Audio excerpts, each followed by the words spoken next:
when it comes to actually having a lot of different strategies available to them when in pick and ban phase. Jin have desperately spent the whole of this summer season looking for a carry, and there's times when Chaser shines through from the jungle and can do that, specifically on that Nidalee pick that so frequently draws bans. It's just Chaser Nidalee excluded. The carries haven't been there. It's not Trace, certainly not the Rengar top aggressive player of 2 years ago. It hasn't been GBM, who is a very good role player. His Victor actually has taken over some games, but again, no reliability there. Pilot, he has a higher win percentage than Captain Jack, but they lose late game shot calling potential for that. So where's the carry coming through? That seems to always be the question when we watch the Jin Air Green wins. Yes, it does. And it just, in terms of their gold, they allocate it into weird places, jungle and AD carry. This is not really the meta to be doing that. You don't want to make those decisions if you are able. You want your gold to go into mid and top lane right now. That is where you have the most diversity in terms of picks, the most carrying potential at the moment. That's why when we were talking about SK Telecom a couple of months ago, when we started to see Smeb, for example, playing the Riven top and these real true carries coming through, one of our question marks for SKT was, okay, in this top lane carry meta where mid and top are so focused, that's not Marin, he doesn't sound like the player, but so frequently, not just on the Rumble, but on the likes of Fizz, he's shown that new element to the game. He's shown that he can be a carry top laner, and that question mark has to go there for Trace, because that's just not one part of his game that he's shown. He's great at being denied, he's great at doing his best with limited resources, but that only goes so far, at least on patch 5.13. Yeah. I really like this draft from Jin Air because they banned the Gragas second, which meant that Spenu was going to have to choose between Rek'Sai or TF to ban. And what they chose was to ban the TF. So that means first pick Rek'Sai. And if that didn't work, they would have given the Nidalee over to Chaser. So Catch will be playing Nidalee. That is quite curious to me. Maokai taken away. I mean, they take Maokai Nidalee, which is a wonderful lane ganking combination. Of course, the targeted CC into very high burst damage. The Rek'Sai priority is a bit intriguing to me because if you put lots of gold on Rek'Sai, or if he's dealing with limited, or she's dealing with limited resources, it's not really a champion that can carry from the jungle. It's still a really strong pick for Chaser. It's still a very strong pick, but is it a pick that is symbolic with a winning game for Jin Air, a winning comp for Jin Air? Where are they going to find the damage? Because it's certainly not going to be the high damage Nidalee spears, providing a lot of the team's damage from the jungle. Well, in this particular draft, though, Jin Air getting tons of comfort picks. Actually, Jin Air has one of the highest percentages of having Rek'Sai banned against them of any team. And Alistar here, too. Comfort pick for Sweet. We see the Victor bans frequently against GBM, more often than the TF. People are more afraid of his Victor. He just gets it for free here in the second round of the draft on blue side. I don't really understand what the necessity of picking this Nidalee so early was when Sasson also plays the Victor. What is going to be his answer? That's the question. Caitlyn being hovered over. We still haven't seen a Caitlyn in Champions, despite with those changes to the passive, specifically the armor penetration on the headshot. I feel like there's some interesting uses of the champion, specifically against someone like a Maokai who really stacks armor and gets super, super strong, but it seems like this is not going to be the game to show us something new. There's still the dream of the 5.13 AP item change. Velko is coming through that was flashed earlier, but even then, Mao Pilot insta-locks the Vayne. Wow, so going for it this time. Carry plants are on. Yeah, and Pilot has been trending into playing more and more Vayne. This season in particular, that wasn't ever really a pick we saw him play before, and Rumble, just an easy lock-in here for Trace, that lowest of the low economy top laners. And it's pretty much, you know, the comp that SKT was running the last series. Very similar. Lots of zones going to be created by the Equalizer, by Victor's W, just by all the CC and threat of the likes of Alistar and Rek'Sai. We'll see where Spenu goes with their mid lane pick. It's not going to be a Mundo unless we're going to see Maokai middle. And remember True 8 many years ago, the Triforce Rite of Ages, never forget. They're going to flash over the Vel'Koz. Dream. Man, I love seeing Sasson play this Vel'Koz. There's not a lot of backline threat. There are worse times to pick Vel'Koz. Yeah, and he's been so good on it. He actually was outputting something like over 1,000 damage per minute in the game against SK Telecom, but Orianna, definitely a safer decision, but nowhere near as exciting. Even thinking about these, I don't know if this is quite the Orianna comp, just because they've got Nidalee, they're looking for the Siege. Actually, it's going to be a rotational comp. They're going to take Lulu as the last pick just to match line wave clear with the Victor. Very low damage comp, and scarily, this is the sort of comp you'd expect from Jin Air with, you know, their 19 KDA 3-0 Lulu player in GBM and their expert jungle Nidalee, because suddenly this comp, it's kind of about catch. Yep, and it's also, speaking of catch, not only the player, but catching people out. This is a pick composition. You have to, it's a low damage 5v5 comp. SK Telecom, the first to really play around with Lulu and Sivir together back in the spring season. Now, we've seen Jin Air do it successfully too, but basically, you have to all be on the same page, and you create picks by getting to an objective first, waiting for Jin Air to sort of file in one by one, and then immediately popping all your speed to collapse on one person.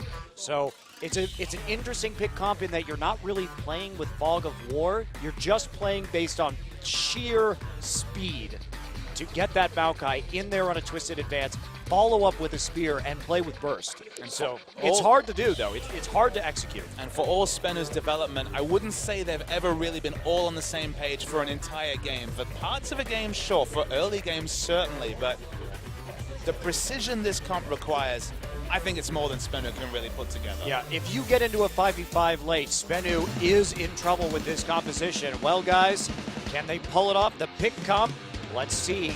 Game 1 starts now.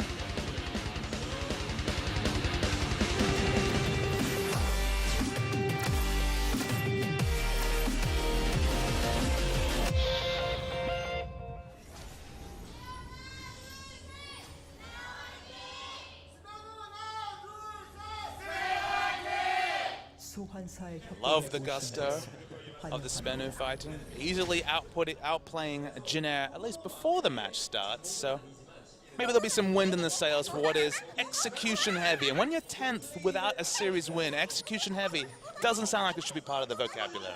Yeah, it is a risk. Now, to Spenu's credit, they've done okay with Juggernaut, which is another difficult to execute composition, but this plays, despite having a Lulu in the mid lane and an AD carry, this plays a lot differently to Juggernaut. You can't play Sivir in the same fashion. You can't just have her on the front line because she has that lower range and she will just get destroyed. And just cast your minds back to that epic second game of KT versus Ku. Finally got to 40 minutes, finally got to the item times when Someday could just run away on that Kog'Maw, and if he didn't get shut down, could put out massive damage from range. That just could not be recreated with Sivir. It's all about the utility of the ultimate. Still a high damage threat, but you can't run through a team like Sivir with Sivir like you can with the Kog'Maw. Yeah, it just doesn't work, especially if this Rek'Sai and this Alistar get particularly tanky on the other team. You probably won't have the percent damage to really deal with big front lines. So it's a risk, and it does mean that Spenu has to be on these dragons, and they're expecting Jin Air to be a bit late or perhaps split up. We talked a bit, or at least I talked a bit about Rek'Sai and the fact that, okay, harder to carry with. They're actually committing 2 members to this jungle follow here. Wow, that is quite large. So no lane freeze, and they force Chaser's flash. So interesting, but this is going to allow Trace simply to walk into the top lane now. Not going to have to deal with the same sort of freeze. I was going to say that Chaser, you know, I mentioned, okay, you get lots of gold onto Rek'Sai, you're not going to be able to do a true carry performance. Tracer's caught out, going to take more damage. Yeah, Flame Spitter level 1, too. But one thing Chaser can do to carry is to shut down catch. If Nidalee gets far behind, if he's in the jungle the whole time and denying buffs, which actually seems to be happening to Chaser this time out, this is actually a bit of a recreation of what KT was able to do. If Chaser's on top of catch, if Nidalee's not a factor, it'll be a great game for Jin Air, but so far, very held down. Well, they did get a ward onto the blue buff, so we did see Sweet walk up into the jungle to put that down.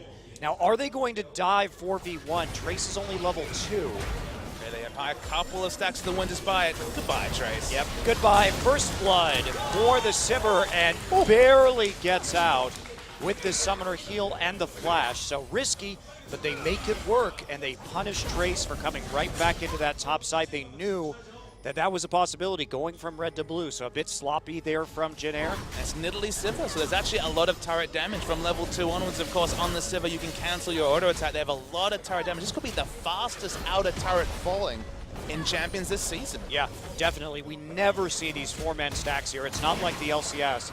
So this is a bit of a rarity, and how they're just going to deny the wave as much as they possibly can. A nice luxury here from Spenu.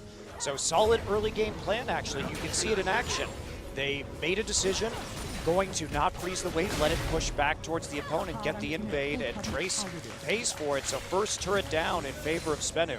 We were talking about this stat with the owner of Oracle's Elixir, who was asking about these turret trades that we see in the very early game. I believe this is the first time we've seen one of those 4-minute turrets. So how will that change the texture of the game? Because Trace, he's good at being denied, but it's much harder to be safe when you don't even have a turret to go back to. Well, one of the reasons I feel that we don't see that strategy so often here in Korea is, first off, it took a couple of things going wrong for that to occur. Sure. Number one, they had to be starting Gromp right there in order to lose the buff. Trace had to overcommit to that tower kind of foolishly. And if you show your jungler in support like that, well, it really does put a lot of pressure on your mid lane. So there's a lot of, if you're willing to blow a lot of flashes and stuff, there's definitely the chance, a large one actually, to go ahead and kill the mid laner on the other team. So giving that information is not always the best way to move in League of Legends. And the other factor too is that when you commit like that, look at Pilot. He has now a large CS lead because he was just sitting there freezing and farming, and he's going to maintain that lead. You can see the wave is now bigger right here. So you're basically trading some global gold in exchange for concentrated gold on the enemy AD carry early. Because, of course, there have to be kind of 4 people there usually to deal with that turret. So you're not reliably going to be able to get isolated tower gold onto your AD. At least we're getting information as to why they prioritized this Nidalee early, because Nidalee, of course, had the big mobility to get onto that blue buff. I mean, this is definitely a pre-planned strategy by Spinner. They sent 2 members to stop that jungle follow. They sent their AD carry and just gave up any hopes of a freeze. Chased Chaser out of the top side jungle. They knew he was on the bottom side. So it was actually very well executed, but as you mentioned, it's not necessarily a winning strategy. It's a risky one, but given what they wanted to do, they pulled it off very well, especially for the 10th place side in the league. Yeah, they did. But again, it comes into Trace's misplay. If they don't get the first blood gold there, we're only talking about a 500 gold lead, but yet there's still a nearly 20 CS difference on the Vayne. So if you want a really good example of this, go watch Cloud9 versus TDK, because TDK, being a team of about 4 Koreans, executes the Korean style of lane swap while Cloud9 tries to do the LCS style, and you can see how much gold gets onto Emperor's Draven in that game as a result of that move, and he just goes off. So that's the risk that you're playing around if the enemy team doesn't make a mistake like Trace did. So that's kind of the logic. I know that there haven't been a lot of people talking about this, but it's a good time to really dive into that considering this game.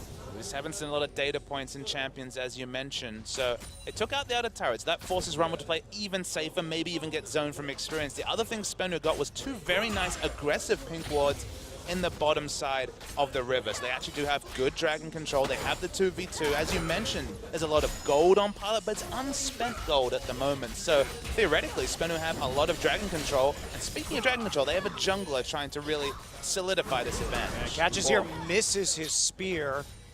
Sweet just quickly sidesteps that. Chaser now moves into mid. Wants to give GBM a little bit more freedom, and Trace sees the jungler, so steps into the top side right now. Trades are looking good for Saw, who's 15 CS ahead. Far cry away from the Riven that does well in the matchup. Catch has actually caught himself. Nice little burst from Chaser and removes some of that dragon threat. Right, there's a nice condemn. Secret pops the Unbreakable, stops a little bit of that damage, and he slows up. Oh, Pilot going a bit nuts. Ooh! Dies. Sweet gets the Ignite kill. Nicely played by Jin-Air. Bold. And that is a very important kill now down to the bottom side. I have to say, I'm a bit surprised that Sword didn't TP. That teleport available, of course, has a lot of counterplay with the targeted CC when he arrives. Chaser took a lot of free damage, so it doesn't look like Jin-Air will be able to translate this into a dragon, but wonderful shopping opportunity for Pilot. He'll be sad he didn't pick up the kill, might have even been close to a completed Blade the Ruined King with the extra 300 gold.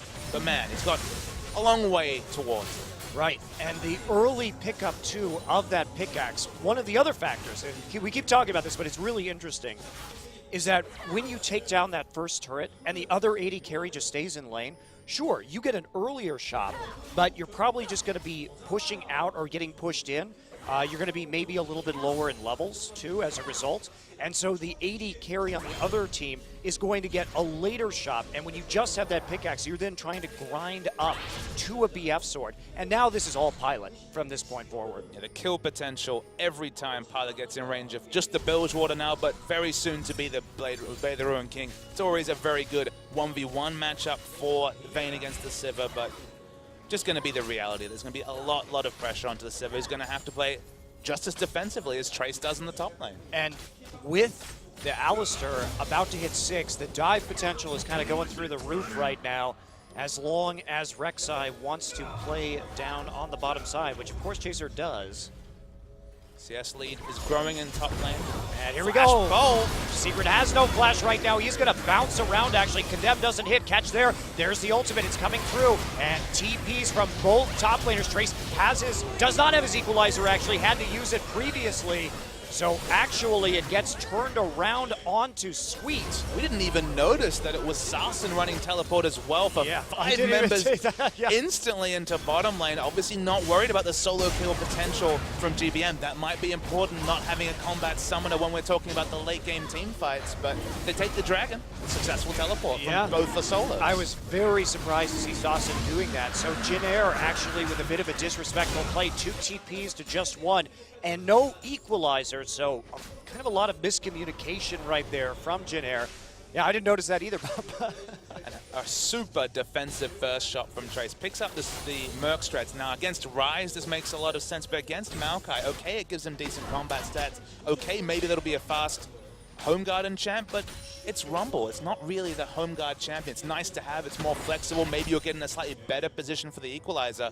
Equalizer's only going to be tickling, though, with no other true AP items. And those 2 kills from Nuclear really going to be doing work now. He was able to go ahead and buy his BF sword with the help of that second kill. So Jinair not really following through, and Spenu actually getting a lot out of this lane swap thanks to Jinair's mistakes. Just TP mistakes from Jinair. It's a luxury teleport for Sarsen. Usually there has to be a severe mismatch or just giving up on the laning phase for you to take a non-combat summoner in the mid lane, but you look down this enemy lineup, of course, there's going to be the Victor W, but Alistair's Headbutt Pulve and Rek'Sai's Unburrow Cleanse is not really going to interact with those CCs, so you do kind of have the luxury if you're not going to go for the Ignite for lane control. Right, and that's typically what we see. Lulu does have a lot of safety with that Wild Growth and her shields and Whimsy, of course, so that's the typical answer, and he is going to be heading up into this top side. Trace going to overheat on a couple of rockets, but there's just no damage there with the Merc Treads. Just no damage whatsoever. It's a lot of gold to spend for something that doesn't really feel like it's been necessitated by the picks that Speno have put together. Yeah, I wonder what his game is on that. Of course, he's going to be afraid, and all of the ganking damage coming through, whether it's Lulu or Nidalee or Maokai, is magic damage, but it's mostly just about that CC. I mean, let's put it together. There's a lot of CC, because of course, we haven't even talked about Secret being able to apply the Winter's Bite and the concussive blows. The question is, when you don't have any items on the Rumble, when you're not a threat, where is your ideal positioning? Even if you have the Merc Treads, you're not going to be doing the damage or the tankiness to really impact a fight if you've got no oomph to your spells. Yeah, absolutely. I mean, to be fair, there's still good base damage for Rumble, but having that little bit of magic penetration can be very useful. Catch comes through with the Scuttle Crab, and Catch doing well. He's actually making plays in the early game this time. So had a CS advantage, although after all the shenanigans, Trace, to his credit, has put together a couple CS advantage himself with the Spectre's Cowl double door and Chaser. And there he goes, gets the Unburrow. Catch has to run, has that red buff. And try and turn this around right now. Chaser gets his Raptor buff procced, and they will clear out that ward in the river. They want to make a play on the blue buff.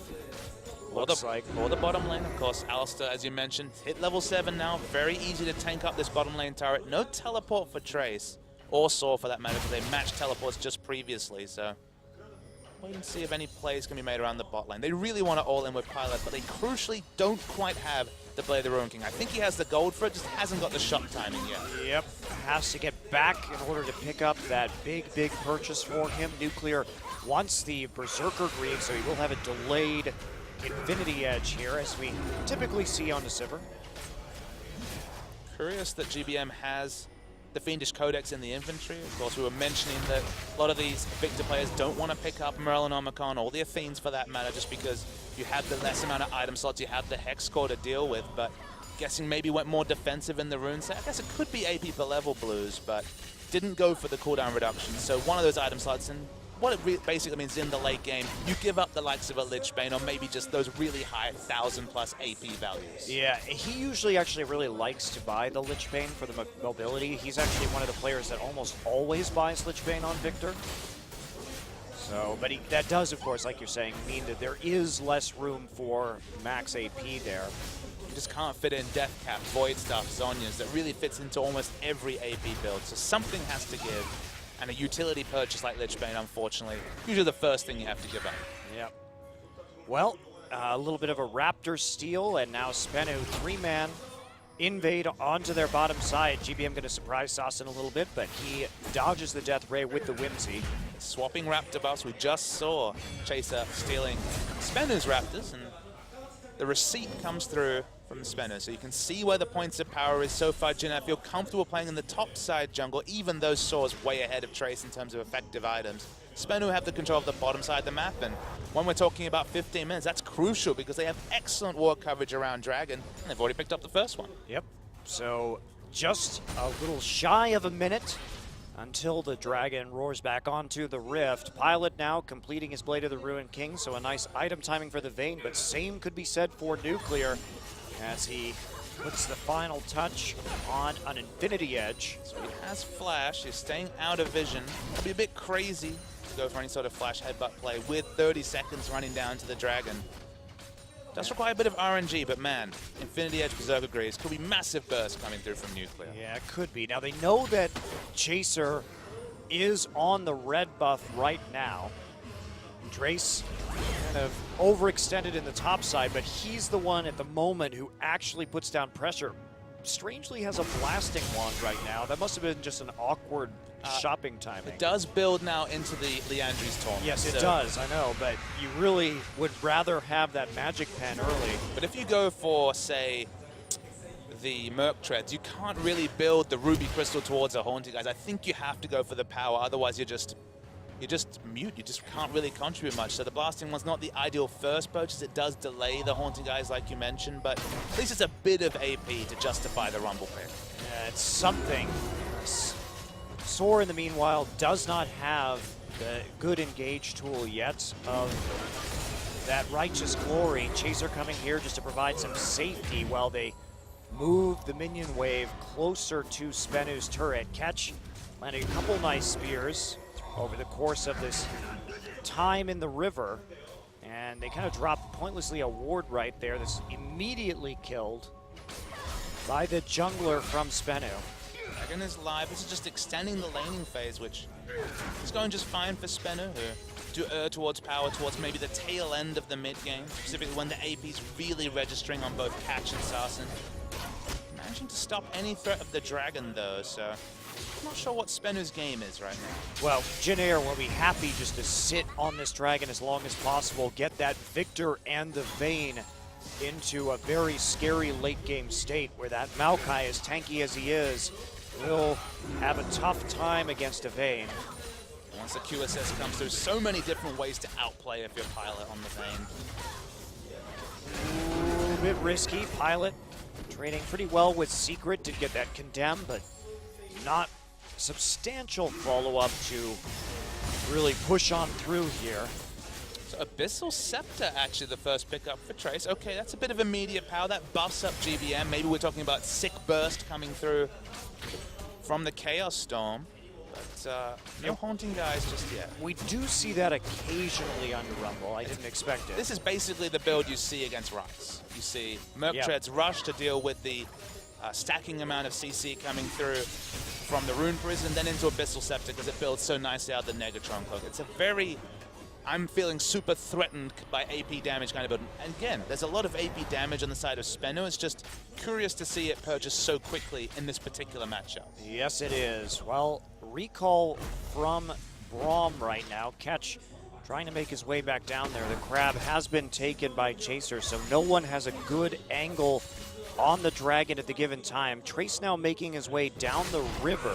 So it looks like they want to group up after they pushed it all the way to the tier 1. Soar actually losing some farm due to that action. And now Jin Air's going to be 5 people on the bottom side of the map. And Soar has a long way to go to delay this if he wants to kind of push it all the way back to the tier 2. Doesn't have home guards, but does have that righteous glory. So which of these big purchases will be most impactful in this fight? That looms to be the big question. We're talking about Abyssal Scepter versus the Righteous Glory coming through from the Maokai. I feel like almost you need to teleport early because you had ward supremacy around this area and you're losing it thick and fast with the sweeping lane. Yeah, there you go. Pilot, they're waiting for him. He now gets onto the Dragon. They're trying to burn it down. Catches there. Defensive teleport coming through. Yeah, but that's going to be an easy Dragon. Sweet goes in onto Sasin, but I don't know how much follow-up is here at this point in time.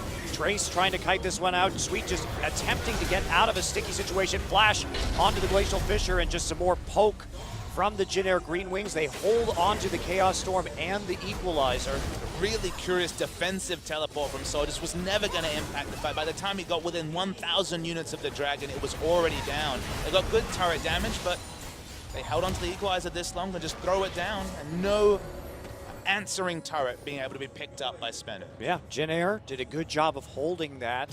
Sweet perhaps looked like he was getting a little bit over aggressive before we really saw Jin Air scale into where they needed to be, but he did get out with the flash, and that threat from Secret's Braum on the flank just not enough. The Glacial Fissure not finding a target, and they knew that if Spenu over pursued, if they tried to run down the river at them, that Chaos Storm and the Equalizer would absolutely wreck them.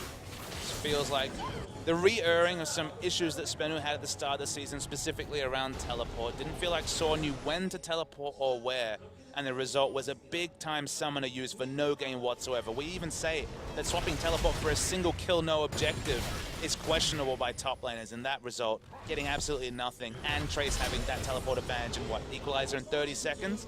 A lot of counterplay being open to Jin Air in the next 5 minutes. Especially with how dominant Pilot is getting right here, although Nuclear has closed the CS gap a little bit. Trying to make a play, but Tumble will just allow Pilot to get out. Quick auto attack onto the turret. Jungler's now forced into this bottom side. Catch has never been ganking this Maokai. He's never been playing around the targeted CC in lanes. A lot more conditional CC when we're talking about the likes of Braum and bot lane. Just been kind of throwing out spears as if it's an ARAM, and it's just not impacting the lanes whatsoever. Yeah, that is, I mean, he's helping to clear these waves just a little bit, but doesn't really justify his presence or the fact that he is continually showing himself. They have a good ward there should Rumble want to TP. It's just, what does throwing spears around bot lane when both Dragon is down and your lane has no pressure really accomplish? And maybe it stops the dive from Pilot, but gives him time to go pick up the Rod of Ages. So Rod of Ages from the jungle has been the pickup by these Nidalee. It's going to be 32 minutes though, very late in the game before that 10 stack comes through. Yeah, I mean, it's about a normal timing from a jungle Nidalee. Feels like a couple of minutes late. Yeah, a couple late. Minutes late. Usually it's 20, 21 minutes. And like you said, those stacks not going to be showing up or making a really big impact for some time in this game. Meanwhile, Chaser will have the option to finish that Aegis of the Legion to cut down on some of Spenu's magic damage. And all props to Trace this game. He's managed to get back into it, keep even in terms of farm. But, I mean, really, Catch, power up that Maokai right now. Go for those easy kills in the long lane. Just think about how much power Saw had, you know, with the Spectre's Cowl double Dorans against just a Merc Treads Rumble. And they didn't play around the lane to the extent that Rumble found all the extra CS, was able to farm back up. All the pressure from Catch was bottom lane despite not having the CC in the lane. No realistic chance to pull up a gank. Okay, now finally just showing in the lane and pushing. This is something he could have done 8 minutes ago. And Chaser does have a tunnel right there if he wants to Void Rush, so there's not realistically so much pressure. They could match TP from the mid lane, but they likely lose the tower. Need to make the percentage plays with the jungle Nilly, who can definitely snowball out of control. And look, it hasn't been an objectively poor game for Catch, who's struggled a lot of this season. It's just the smart junglers, the likes of Chaser, they know where to be on the map to impact this Nidalee, whether we're talking about kill pressure or putting down towers. It's in the bottom lane. And here we go. There's the teleport coming through. Braceseeker already on the backside. Nuclear is going to get low, but he's not going to die, except when the equalizer comes in. Chaser locked up underneath the turret, but Secret is falling too as the chair collapses on him, sadly. And Maokai's still not there, doesn't have teleport. We talked about what they paid for not getting any impact onto the previous Dragon fight. Okay, teleport's going to be up for Dragon, but Trace, 2 kill involvements, and it should be the outer turret coming down for Jin Air. Yeah, immediate Haunting Guise purchase, so now he's got the tools he needs, just a boatload of magic penetration to power up his abilities, and that's actually very good against champions like Nidalee, because Nidalee is so squishy at this point in time. I see the replay. This is the standard all-in from Blade the Ruin King Vayne, but it's the other members, specifically Chase's in position. It was a heroic flash heal from Catch, very much on point, but the equalizer made it all move. Yeah, that equalizer was perfectly placed too, when they saw that that kill was not going to be coming through from Chaser. So now Jin Air snags the gold lead. They've been a little bit behind this game, but now they get it. And some nice kills and assists onto the likes of Pilot and Trace. So everything going their way. Sasson used teleport, but wasn't able to have much of an effect with it. These teams and champions have sent a lot of jungle Nidalee, a lot of junglers, specifically Chaser, have been loving to pick it up. You mentioned on the cast yesterday, big issue for these jungle Nidalee teams is who picks up the Aegis. And it's probably going to be Maokai maybe later in the game, or no one at all. Now, the one thing that I've noticed that teams have been smart to pick up, and Jin Air here as well, if there's no Aegis on the enemy team, and the tankiness in general with the likes of a Nidalee is lower, you can afford to go items like QSS third, because you're not pressured to put out the same damage, because it's just not the same resistance, especially from the jungle on Nidalee. It also makes the flat magic pen that Trace has so effective, so much more valuable.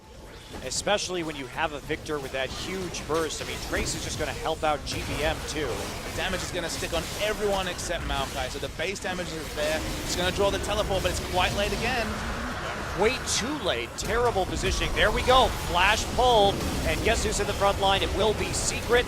And he is the first to fall here. Soar has to flash. But there is a tunnel on Burrow. Soar just locked up. Tries to turn around with the Twisted Advance. Now gets Wild Growth. That's not who you want a Wild Growth. And there we go. Another kill for Jin Air. They can just turn on to Baron maybe after they push this up. Hope comes through. The wave clear on Sivir is good, but this is lost minimization for a Spenu team who's really looking to snowball after the first Dragon. And you simply cannot play this composition like Spenu has. The entire point is Maokai is there first. You pop Whimsy on him, you pop the Sivir ult, and you collapse around one side of the pit. This strategy is actually super good on red side because you have, at the Dragon, longer routes to get around into the river. So it's a great red side strat in particular because it's harder for the other team to kind of all filter in from the mid and the bottom lanes into that objective. So it buys you more time to get that pick. But Spenu, with Maokai there, after the Dragon starts, late into the fight, before Jin Air groups up, this composition will never work like that unless your opponent massively misplays. Talked about the ironic use of terms like the Spenu teleport earlier in the season, and to their credit, both Soar and Sol have improved at that as the season has gone on, but those old issues are really cropping up again. 2 fights in a row around Dragon where Sol's been present, the teleport's been completed after the objective has gone down. Maokai really can't do anything. Spenu took that early outer turret, got smart wards around the Dragon. That's where it ended for them in terms of smart play around this comp, specifically Catch just throwing spears and just not impacting powerful lanes, rather just really trying to relieve pressure when he just could have compounded on Trace's misery in top lane. Yeah, Trace has been playing it pretty far forward, but because Catch, even when he's invisible, they keep seeing spears. He knows he can always push forward. He knows where Catch is on the map. And that has led to a high degree of freedom in a lane that they could have really targeted and shut down, like you're saying. It's crazy that Trace has been safer post his turret going down and having no items at, 5 minutes into the game. than he had any right to be. This is a guy who thrives on being denied, who thrives on playing safely. Don't have to play safe when it's predictable exactly where the position of the enemy jungler is without even having to have any wards. Yeah, well, Sweet is going to take some damage thanks to an Italy Spear hitting the Baron. But Jin Air, they have that center of the map presence. They have that first mid lane turret down, so they're going to easily be able to continuously threaten Baron from this point forward. Tower goes down to a split push from the Lulu, but a bit risky. They can collapse on Sassen right here. Chaser already moving to cut her off, but she's going to get away with the Whimsy. Sees Chaser on that pink ward. Isolated mid lane means that Victor's free farm now has the death cap on top of the cooldown reduction. Massive burst, especially one in Abyssal Scepter range from Trace. This is what was allowed by all the movements, specifically Nidalee being on the bot side, was a free farm mid lane, and Victor can really punish a no Aegis lineup that we once again have to know. Yep, and TP advantage to Jin Air once again. Of course, Sassen has it, so that's why he's in the bottom side trying to deal with this Rumble. However, still a lot of magic resist there, courtesy of the Abyssal Scepter, so Trace will be able to handle that pretty darn well. Yeah, at this point, the game very likely to play out kind of as we expected, but it was nice to see Speno try something, you know, very early into the game. It actually, for me, is reminiscent of Energy Pacemaker, the bottom face team from the LPL spring season, who had innovative strategies like getting those 2, 3, 4-minute dragons, but it's all about what you turn that into. What do you parlay the advantage you got at 4 minutes into 10, 15 minutes down the line? And sadly, the answer for Speno was nothing. Yeah. A disadvantage, even. Well, it was a temporary advantage. They had that nice, they got Sivir rolling in a way that was kind of unusual thanks to mistakes from Jin Air, but beyond that, it hasn't resulted in a whole hell of a lot. So we now have the Rumble just continuing to split push right now. Maokai will have his TP back up soon. Chaser and Sweet trying to set up picks around the backside of Spenu's red buff. GBM is there in the shadows waiting, and oh, flash pull. Catch gets caught, but headbutted out the wrong way. Had to flash himself. Trace commits with his TP actually, so now they kind of have to do something when it comes to this Baron. And Maokai has his teleport up. Okay, Baron control excellently in Jin Air's purview. They got the pink wards on it, multiple pink wards around the area. Maokai can come in at any point, but those teleports have certainly been off. And in a double teleport game, I guess we once again forget Sassen has the teleport as well. Sassen's teleports contributed precisely nothing apart from getting Sivir snowballing very early into the game, and Saul's been really off the boil with his use personally. Well, at the time though, now that they have the two TPs up, at least they can 1-3-1, but no one has really enough to deal with Vayne. We see Soar actually finishing his Spirit Visage before getting any kind of armor, and this is going to allow Pilot just to build straight into an Infinity Edge before he gets a Last Whisper. And if you're going to commit to a item that builds out a Kindle Gem that gives you magic resist, Locket's right there, and it's something the team desperately needs. I don't really see what the extra selfish stats from the Spirit Visage, the extra heal, really accomplishes for the Speno lineup. So, not liking that purchase either. Well, he gets healed more from Italy now, too. Right. So, Dragon back up. Dragon has the position from Jin Air already. Sassen around the side. They're pinging him out, though. Now, going to go for a little bit of a 50-50. Vayne going to get it. Now, there's the immediate engage. Huge equalizer onto the back line. And there is really not a whole lot that they're going to be able to do. Sora gets locked up in a gravity field, but there's just too much persistent damage. And this is Spenu having to back off. Chaser comes back in. They are on the run right now, but there's the Chaos Storm. Trace passes forward, but he gets a flash out of Sivir too. And Jin Air's Pilot grabs the kill onto the Maokai. 3 for none for Jin Air, and there is the Baron that they were looking for. A little bit of life stealing off of the wards as they make their way down the river. Vayne going to do obviously immense Baron damage. Lulu's alive. Nuclear's not that low, but isn't actually rotating to Baron, which is just a mistake. Saul will be able to teleport in 20 seconds. I mean, Sassen could even go back and teleport themselves, but Sweep was used and Baron started. And there it goes, quite quickly, with the Vayne just giving all those auto attacks and the True Silver procs. And Sassen does what he can, pops his wild growth to help tank a turret, and then he will come out and kill some of these tunnels. Take a look at that fight again. So Pilot is actually zoned out of doing damage for a lot of this fight. Uses the Blade Room and gets a couple of auto attacks in, but it's doing basically nothing at this point. But Nuclear is kind of the same story and is the only true damage threat on the team. The moment Nuclear gets chunked out, you can see the re-engage confidently coming through from Jenna. They hold on to the gravity field so late and then just pile on the kills. They are very smart, though, for holding on to the Chaos Storm and the Equalizer in some of these fights. They know that if the re-engage comes, they will instantly win as long as they have that ability. Pilot got some decent damage there down at the end, even if he didn't have a whole lot up front. GBM does pick up the Lich Bane regardless of the item slot issue, always so it's does. only going to be the Death Cap, it's only going to be the Void stuff. Against, I guess you could argue that against a team that at this point really can't put together an Aegis, there's not really any rush to finish the Void stuff. Well, that's true. There isn't that much of an incentive in this particular game, except to help kill that Maokai just a little bit faster. Veins all over that one, Monte Cristo. Yeah, precisely. Well, I'm a bit curious about this because Ketch just hasn't been there with the Nidalee yet. Infinity Edge. Yeah, already done here. To feel secure enough to build an Infinity Edge over a Bloodthirster, over a Last Whisper, there's really no armor to speak about or resist in general on Spennu's side. That is crazy free hit damage coming through from Pilot. Or Peel, honestly. It's not like there's a big tank line for Janair. It's true. But, yeah, I mean, when it comes to Janair at this stage of the game, sure, they're only 4K ahead, but they are absolutely owning the tempo.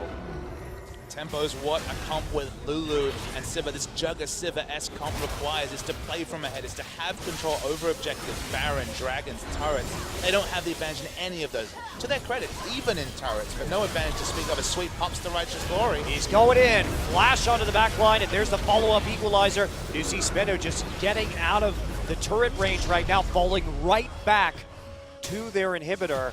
Meanwhile, Chaser was putting on a split push right here with a nice big minion wave. He's actually just going to get it. Saucin, gets the Whimsy, so maybe get a kill, but no, there is the rest of Janair showing up at the last second to help out Chaser. They don't quite get the tier 2 in the mid lane, but that's going to be enough. They force Spennu back into their base in the bottom side and can do the same right here. Chaos Storm still up.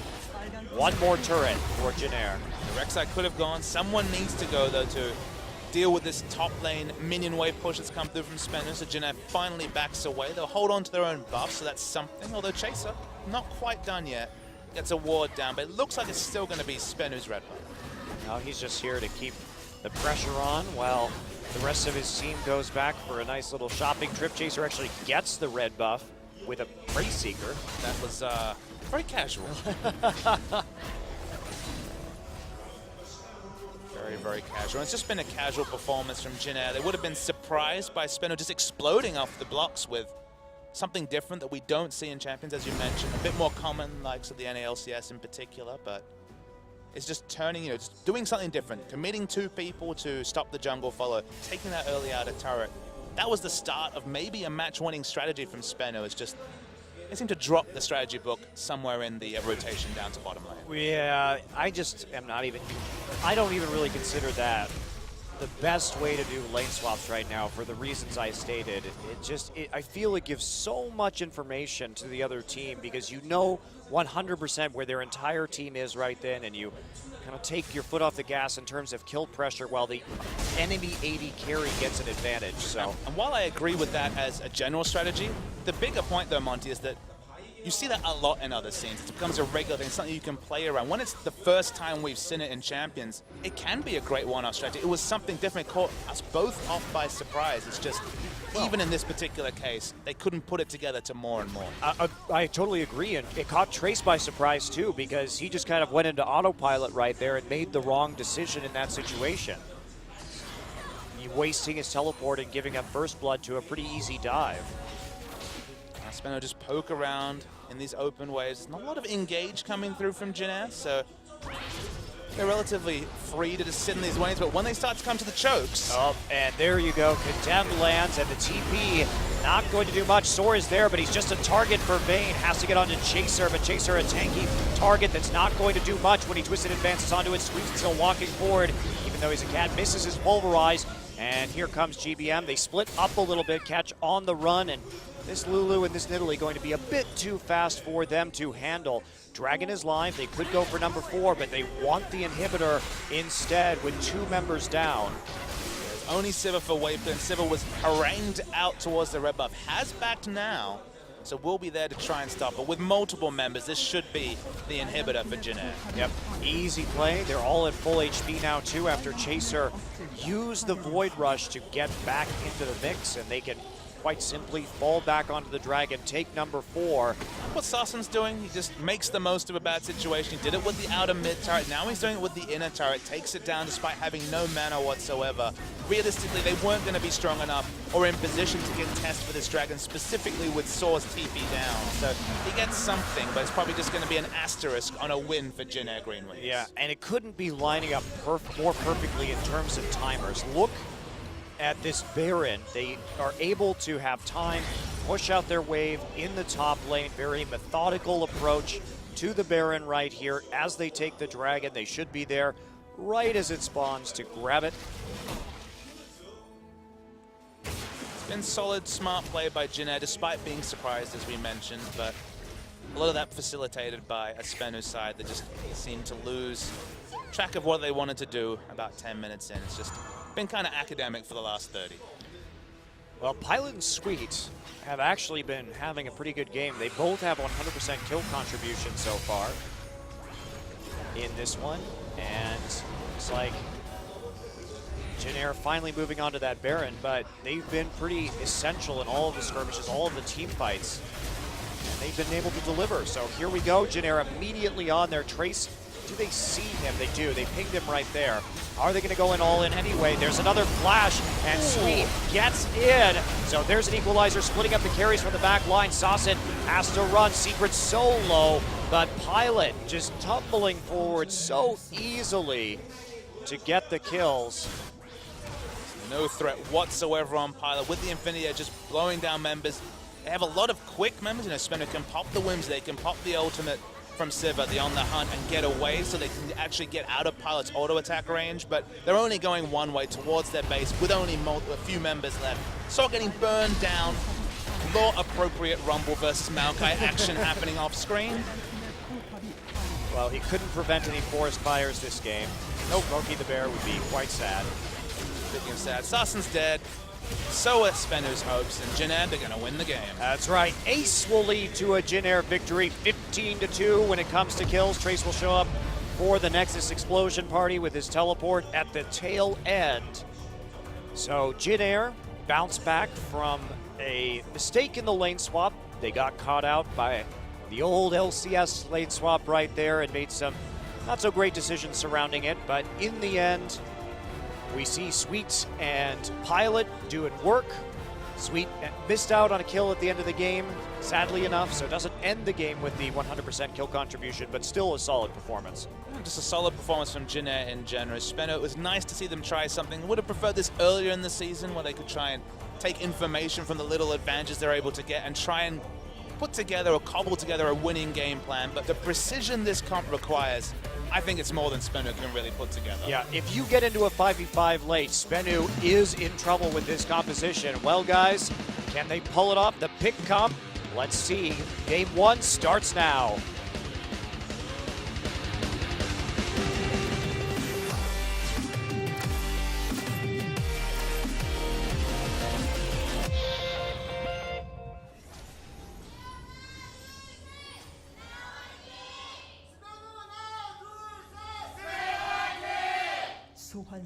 Love the gusto of the Spenu fighting. Easily outplaying Jinair, at least before the match starts. So maybe there'll be some wind in the sails for what is execution heavy. And when you're 10th without a series win, execution heavy doesn't sound like it should be part of the vocabulary. Yeah, it is a risk. Now, to Spenu's credit, they've done okay with Juggermaw. which is another difficult to execute composition. But this plays, despite having a Lulu in the mid lane and an AD carry, this plays a lot differently to Juggernaut. You can't play Sivir in the same fashion. You can't just have her on the front line because she has that lower range and she will just get destroyed. And just cast your minds back to that epic second game of KT versus Ku. Finally got to 40 minutes, finally got to the item times when Someday could just run away on that Kog'Maw, and if he didn't get shut down, could put up massive damage from range. That just could not be recreated with Sivir. It's all about the telecom, but Orianna definitely a safer decision, but nowhere near as exciting. Even thinking about this, I don't know if this is quite the Orianna comp, just because they've got Nidalee, they're looking for the Siege. Actually, it's going to be a rotational comp. They're going to take Lulu as the last pick just to match line wave clear with the Victor. Very low damage comp, and scarily, this is the sort of comp you'd expect from Jin Air with, you know, their 19 KDA 3-0 Lulu player in GBM and their expert jungle Nidalee, because suddenly this comp, it's kind of about catch. Yep, and it's also, speaking of catch, not only the player, but catching people out. This is a pick composition. You have to, it's a low damage 5v5 comp. SK Telecom, the first to really play around with Lulu and Sivir together back in the spring season. Now, we've seen Jin Air do it successfully too, but basically, you have to all be on the same page, and you create picks by getting to an objective first, waiting for Jin Air to sort of file in one by one, and then immediately popping all your speed to collapse on one person.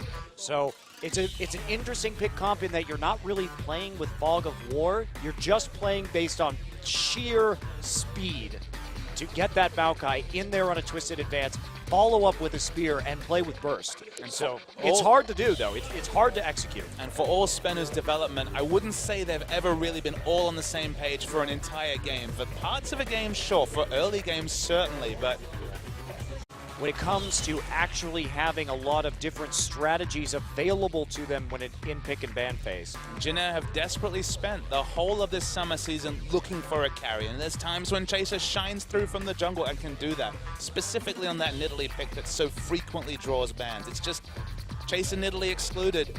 The carries haven't been there. It's not Trace, certainly not the Rengar top aggressive player of 2 years ago. It hasn't been GBM, who is a very good role player. His Victor actually has taken over some games, but again, no reliability there. Pilot, he has a higher win percentage than Captain Jack, but they lose late game shot calling potential for that. So where's the carry coming to? That seems to always be the question when we watch the Jin Air Green wins. Yes, it does. And it just, in terms of their gold, they allocate it into weird places, jungle and AD carry. This is not really the meta to be doing that. You don't want to make those decisions if you are able. You want your goal to go into mid and top lane right now. That is where you have the most diversity in terms of picks, the most carrying potential at the moment. That's why when we were talking about SK Telecom a couple of months ago, when we started to see Smeb, for example, playing the Riven top and these real true carries coming through, one of our question marks for SKT was, okay, in this top lane carry meta where mid and top are so focused, that's not Marin, he doesn't sound like the player, but so frequently, not just on the Rumble, but on the likes of Fizz, he's shown that new element to the game. He's shown that he can be a carry top laner, and that question mark has to go there for Trace, because that's just not one part of his game that he's shown. So early was when Sassen also plays the Victor. What is going to be his answer? That's the question. Caitlyn being hovered over. We still haven't seen a Caitlyn in Champions, despite with those changes to the passive, specifically the armor penetration on the headshot. I feel like there's some interesting uses of the champion, specifically against someone like a Maokai who really stacks armor and gets super, super strong, but it seems like this is not going to be the game to show us something new. There's still the dream of the 513 item, AP item change. Velko is coming through that was flashed earlier, but even then, Pilot insta-locks the Vayne. Wow, so going for it this time. Carry pants are on. Yeah, and Pilot has been trending into playing more and more Vayne. This season in particular, that wasn't ever really a pick we saw him play before, and Rumble, just an easy lock-in here for Trace, that lowest of the low economy top laners. And it's pretty much, you know, the comp that SKT was running the last series. Very similar, lots of zones going to be created by the Equalizer, by Victor's W, just by all the CC and threat of the likes of Alistair and Rek'Sai. We'll see where Spennu goes with their mid lane picks. Not going to be a Mundo unless we're going to see Maokai middle, and remember True 8 many years ago, the Triforce Rite of Ages, never forget. They're going to flash over the Vel'Koz. Dream. Man, I love seeing Sasson play this Vel'Koz. There's not a lot of backline threat. There are worse times to pick Vel'Koz. Yeah, and he's been so good on it. He actually was outputting something like over 1,000 damage per minute in the game against Eskin. And he's great at being denied. He's great at doing his best with limited resources, but that only goes so far, at least on patch 5.13. Yeah. I really like this draft from Jin because they banned the Gragas second, which meant that SBE was going to have to choose between Rek'Sai or TF to ban. And what they chose was to ban the TF. So that means first pick Rek'Sai. And if that didn't work, they would have given the Nidalee over to Chaser. So Catch will be playing Nidalee. That is quite curious to me. Maokai taken away. I mean, they take Maokai Nidalee, which is a wonderful lane ganking combination. Of course, the targeted CC into very high burst damage. The Rek'Sai priority is a bit intriguing to me because if you put lots of gold on Rek'Sai, or if he's dealing with limited, or she's dealing with limited resources, it's not really a champion that can carry from the jungle. It's still a really strong pick absolutely. for Chaser. It's still a very strong pick, but is it a pick that is symbolic with a winning game for Jin, a winning comp for Jin? Where are they going to find the damage? Because it's certainly not going to be the high damage Nidalee spears providing a lot of the team's damage from the jungle. Well, in this particular draft, though, Jin getting tons of comfort picks. Actually, Jin has one of the highest percentages of having Rek'Sai banned against them of any team. And Alistar here, too. Comfort pick for Sweet. We see the Victor bans frequently against GBM, more often than the TF. People are more afraid of his Victor. He just gets it for free here in the second round of the draft on blue side. I don't really understand what the necessity of picking this Nidalee